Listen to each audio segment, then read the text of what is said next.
He thinks that blood and bruises are the only ways you can define violence.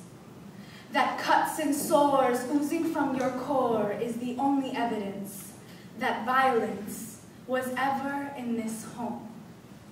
And I don't know how to tell him, don't know how to eloquently string together words that could teach him that violence doesn't always have to leave a physical mark on your body in order to be present, that there are ways in which words and actions can cut through layers of skin deeper than any knife. And he sits there, looking at me, wide-eyed in confusion. Is it because my daddy hits my mommy? Sort of, is all I can muster up to say.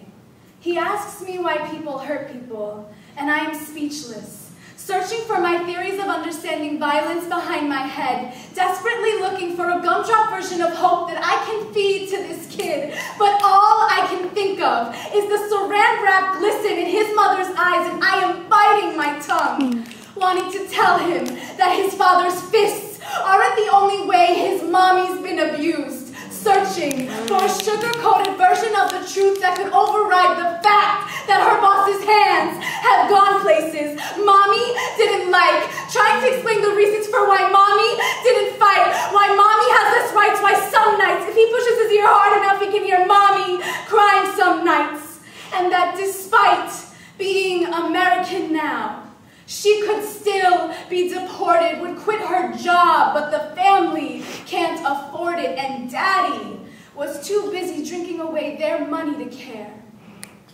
And he's just sitting there, waiting, searching, hoping for me to convince him with my facial expressions that his mommy will be okay.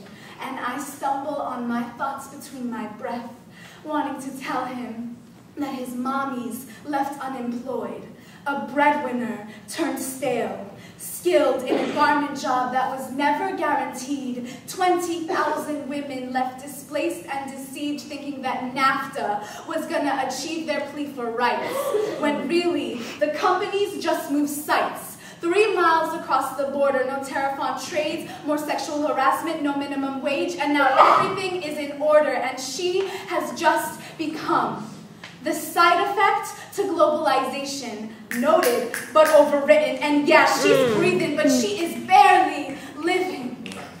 Many people wouldn't be quick to label this as violence, but with no job and no food, her body is now malnourished and there is no one left. So how much more physical can you get? Just because it's structural doesn't mean it doesn't exist. It's just hidden in the cracks and crevices of these corporations. Mop shine, sparkly clean, filthy dirt mixed with our American dream, as if there were never blood on these floors. Knock on these doors with problems and they just pack up and leave. Don't believe me? Look at South Korea and Nike, or just wrap NAFTA around your psyche. His mama was likely just another pawn up their sleeve. How do I begin to tell him that her body has become a battleground? She tries to open her mouth, but silence is the only sound because her lips have been slowly stitched shut with every hit, every threat to be deported, every complaint left unreported, every time her boss's hands went places she didn't want to be touched, flushed red with embarrassment, like this is all somehow her fault. How do I tell him that yes, sticks and stones may indeed break your bones, but words, actions, and economic agreements leave their bruises too. They're just an invisible color tone, but he is prone to understanding violence as bruises. And I just grab the remote control and stay silent. And we watch Wile E. Coyote attempt to drop bombs on the Roadrunner, watching Saturday morning cartoons, socialized to think of violence as entertainment. I don't know how to shake the irony out of this room.